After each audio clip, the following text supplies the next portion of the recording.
একজন সাহাবী যার নাম হলো সাদ রাদিয়াল্লাহু তাআলা আনহু। নাম কি? সাদ রাদিয়াল্লাহু তাআলা আনহু। একজন 25 বছরের যুবক, সাহাবীর বয়স 25 বছর, দেখতে একেবারে কুচরি, একেবারে কালো, ঠোঁট দুটি মোটা, ঠোঁট দুটি মোটা। আসলে সাদ মদিনার কোন অধিবাসী না, তার বাড়ি হলো ইথিওপিয়ায়।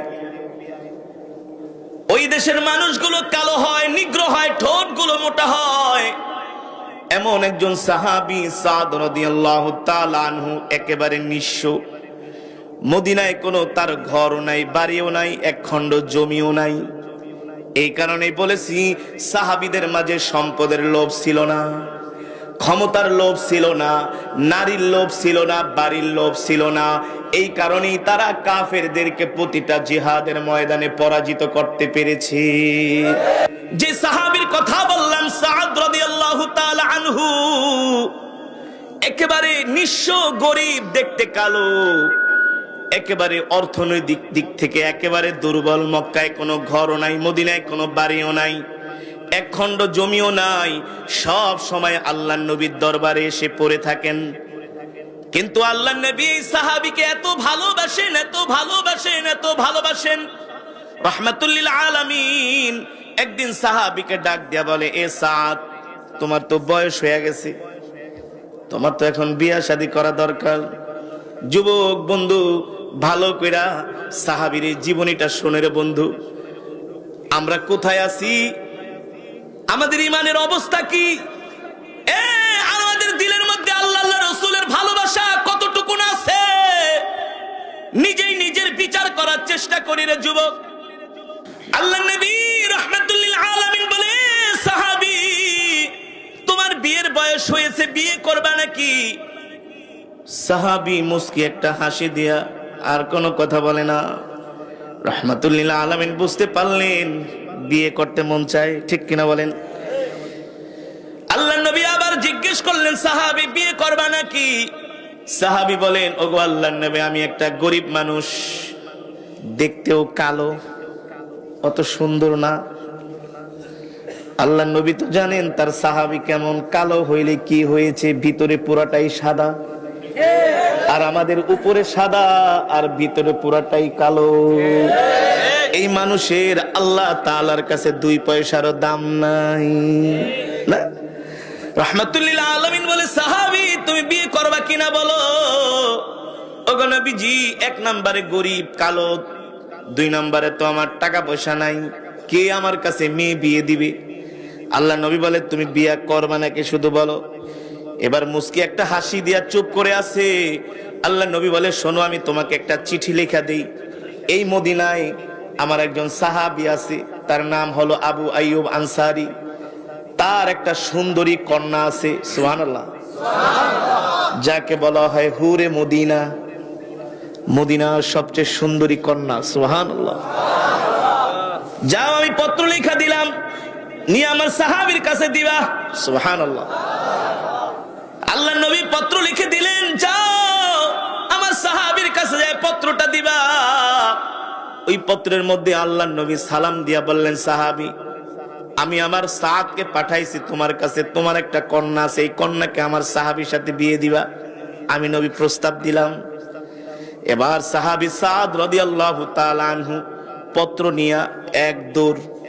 অনেক সাহাবীরা জিজ্ঞাসা, এই সাদ, কই যাও, কই যাও? দব্বাটা কথা কওয়ার সময় নেই, শুভ কাজে যাইতেছি, সুবহানাল্লাহ। এক দৌড় মেরেছে, এক দৌড় মেরেছে। সাহাবী আবু আইয়ুব আনসারীর বাড়ির দরজা যায় বলতেছেন, ইফতাহিল বাব, এই দরজাটা খুলে দেন। এবার যখন দরজাটা খুলে দিলেন, আবু আইয়ুব আনসারী দেখেন তার দরজার সামনে একেবারে কালো, কুচকুচে, ঠোঁট মোটা, গরিব একটা যুবক রাস্তার ঘরের দরজার সামনে দাঁড়ায় আছে। সাহাবী বলে, আমি তো আপনাকে চিনি, আপনি আমার বাড়ির দরজায়, কারণ কি? বলে, আমি মুখে কিছু বললাম না, নেন পত্রটা আপনার হাতে দিলাম। যখন পত্রটা তার হাতে দিলেন, দেখতে দেখতেছেন সালাম দেওয়ার পত্রের মধ্যে আল্লাহর নবীর নাম লেখা, আর বলতেছে তোমার কন্যাটাকে আমার সাহাবীর সাথে বিয়ে দিবা। আমি নবী প্রস্তাব দিলাম। এখন আল্লাহর নবী প্রস্তাব দিছে, একবার চিঠির দিকে তাকায়, আর একবার কার দিকে? পাত্রের দিকে। হাসেন না, হাসেন না। একবার চিঠির দিকে তাকায়, আর একবার পাত্রের দিকে তাকায়। পাত্রর দিকে তাকায়, পাত্রে না, পাত্র, পাত্রী, পাত্র। একবার চিঠির দিকে তাকায়, আর একবার পাত্রর দিকে তাকায়। কারণ এই পৃথিবীর সব মা বাবাই চায় তার কন্যাটাকে না, যাতে আমার মতো একটা কালো ছেলে না পড়ে কপালে, একটা সুন্দর সুদর্শন দেখে, ঠিক না? সব মা বাবাই চায় তার মেয়ের জামাইটা একটু ইস্টাবলিশড হোক, বাড়ি থাকুক, গাড়ি থাকুক, ফ্ল্যাট থাকুক, আইফোন নিয়ে চলুক, মার্সিডিজ প্যারাডো নিয়ে চলুক। না, সব মা বাবার এটা প্রত্যাশা যে মেয়ের যাতে কোনোদিন কষ্ট না হয়। এই বয়ানটা অনেক মা বোনেরা শুনতেছেন। মা বোনরা আপনার ভালো করে খেয়াল করবেন। অনেক অবিবাহিত বোনরাও শুনতেছেন, বোনরা খেয়াল করবেন। অনেক সময় অনেক দাড়িওয়ালা লোকেরা বিয়ার প্রস্তাব দিলে অনেক মেয়েরা রাজি হয় না। সমাজে নাই? নাই? আমি অবাস্তব কথা। অনেক বোনেরা আছে দাড়িওয়ালা যুবক দেখলে কয়, দাড়িওয়ালা যুবকের লাগে বিয়ে তো আমার চাচার মতন দেখা যায়। না আব্বা, আমি মাপ চাই, আমি দাড়ি ঠাড়িওয়ালা কোনো হুজুর পছন্দ করি না। তার মানে তোমার ঈমান শেষ। দাড়িওয়ালা যুবক পছন্দ করো না, তুমি জানো এই দাড়ি রাসূলের সুন্নাত। বর্তমানে ইউরোপ, আমেরিকা, ফ্রান্সের যুবকরা তারা রিসার্চ করে গবেষণা করে দেখতে পেরেছেন দাড়ি ছাড়া যুবকের চাইতে দাড়িওয়ালা যুবকরা শক্তিশালী, বয়সও পায় বেশি, তাদের মেধা বুদ্ধিও বেশি।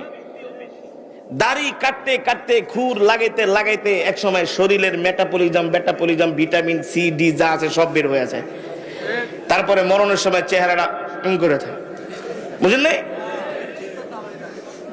রাগ করবেন না, যেটা সত্য, যেটা বাস্তব। রাসূলের সাহাবী, মদিনার সবচেয়ে সুন্দরী কন্যা, যাকে বলা হয় হুরে মদিনা। আল্লাহু আকবার। সাহাবীদের থেকে আমাদের শিখার আছে, ঠিক না বলে?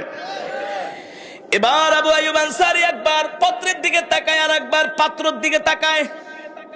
পত্র, পাত্র কি করবে? আল্লাহর নবীর চিঠি চাইলে কি ডিনাই করা যায় নাকি? ডিনাই করা যায়? এত বড় সাহস আছে? তারপরেও সাহাবী ঘরের দরজাটা আস্তে করে লাগায় দিলেন, মানে কন্যার সাথে একটু পরামর্শ করবে যে মা, ঘটনা তো ঘটে গেছে,